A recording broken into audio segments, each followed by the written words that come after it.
ফের বিপুল পরিমাণ সরকারি ত্রাণ সামগ্রী উদ্ধারের ঘটনাকে কেন্দ্র করে চাঞ্চল্য। শুক্রবার রাত 10:30 নাগাদ নবদ্বীপের বালুরঘাট স্পোর্টিং ক্লাবে অভিযান চালিয়ে পুলিশের ত্রাণের ট্রিপল কম্বল এবং তন্তুজের বিভিন্ন বর্ষের শাড়ি উদ্ধার করে। সূত্রের খবর, ক্লাবের প্রায় 10টি ঘরে এই সামগ্রীগুলি মজুত করে রাখা হয়েছিল।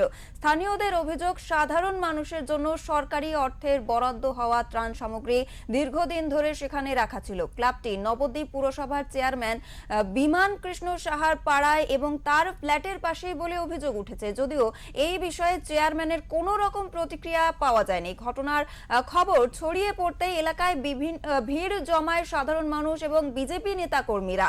তাদের দাবি, এই ঘটনার পূর্ণাঙ্গ তদন্ত করে দোষীদের বিরুদ্ধে কঠোর ব্যবস্থা নিতে হবে। নবদ্বীপ থানার পুলিশ ও কেন্দ্রীয় বাহিনীর সদস্যরা ঘটনাস্থলে পৌঁছে পরিস্থিতি নিয়ন্ত্রণে আনে। একজনকে আটক করে জিজ্ঞাসাবাদ শুরু করেছে পুলিশ। এরপরে রাত 3:30 নাগাদ নবদ্বীপ পৌরসভার চেয়ারম্যানকে গ্রেফতার করে নিয়ে যায় পুলিশ। আজ ধৃত বিমান কৃষ্ণ সাহাকে তোলা হবে নবদ্বীপ আদালতে।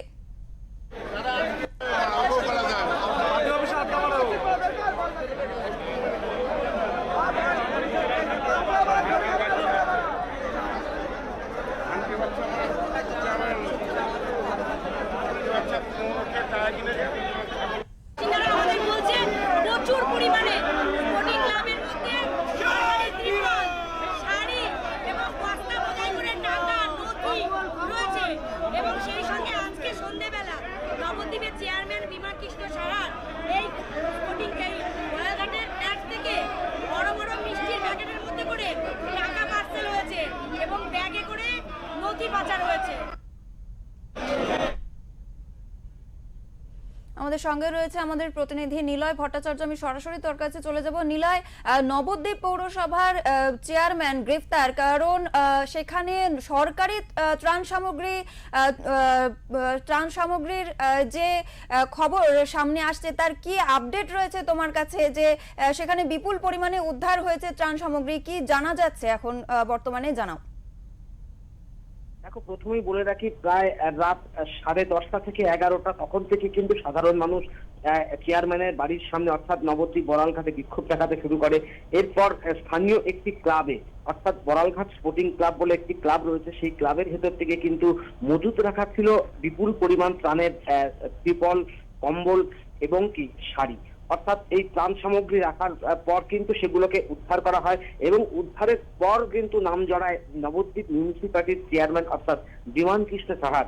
অর্থাৎ বিমান কৃষ্ণ সাহাকে কিন্তু আজ ভোর 3:30 নাগাদ পুলিশ প্রথমে আটক, তারপর কিন্তু তাকে গ্রেফতার করে এবং ইতিমধ্যেই তাকে কৃষ্ণনগর জেলা আদালতের উদ্দেশ্যে তাকে নিয়ে যাওয়া হয়েছে। এবং স্বাভাবিকভাবেই সাধারণ মানুষের জনরোষের মুখে পড়তে হয় এই নবদ্বীপ পৌরসভার চেয়ারম্যানকে। তাকে লক্ষ্য করে তাকে যখন পুলিশ সেখান থেকে উদ্ধার করে নিয়ে যায়, তার বাড়ি থেকে যখন তাকে নিয়ে যায় পুলিশ ভ্যানে করে, তখন তাকে উদ্দেশ্য করে কিন্তু চোর চোর স্লোগান, এমনকি জলের বোতল এবং জুতো ছোড়া হয় তার উদ্দেশ্যে। অর্থাৎ একরকম বিশৃঙ্খলা ঘটে সেই বড়ালঘাট চত্বর। পুলিশ কিন্তু উঠিয়ে সেই ছত্রভঙ্গ করতে তাদের লাঠি উঠিয়ে তাড়া করে। এমনকি এই ঘটনা কিন্তু গোটা রাত ভোর কিন্তু ঘটে নবদ্বীপ অর্থাৎ তীর্থনগরী নবদ্বীপে। স্বাভাবিকভাবেই এই সরকারি ত্রাণ সামগ্রী কোথা থেকে কিভাবে এতদিন ধরে মজুত রাখা হয়েছিল, কেন সেগুলো মানুষের কাছে গেল না, তা নিয়ে যেমন সাধারণ মানুষ প্রশ্ন তুলছে, অন্যদিকে কিন্তু আরো একটি প্রশ্ন রয়েছে যে এই ত্রাণ সামগ্রী কিন্তু স্বাভাবিকভাবেই বিধায়ক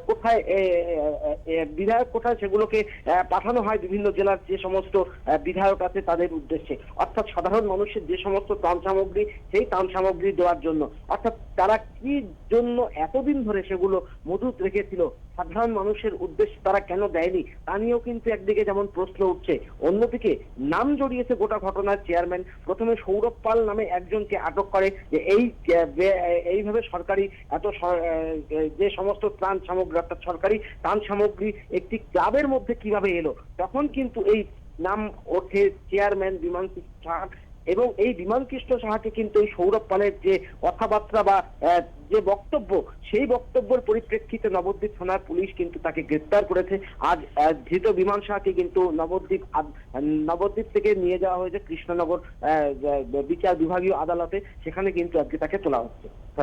একদমই, অনেক ধন্যবাদ নিলয় তোমাকে। আমরা যেমনটা জানাচ্ছিলাম, আপনাদের নবদ্বীপে সরকারি ত্রাণ উদ্ধার হয়েছে, সেখানে কম্বল, ত্রিপল এবং শাড়ি, তন্তুজের শাড়িও কিন্তু উদ্ধার হয়েছে। যেমনটা জানা যাচ্ছে যে এই ঘটনায় চেয়ারম্যান বিমান কৃষ্ণ সাহার নাম জড়িয়েছে, ইতিমধ্যেই তাকে গ্রেফতার করা হয়েছে এবং কৃষ্ণনগর বিভাগীয় আদালতে তাকে আজকেই তোলা হবে।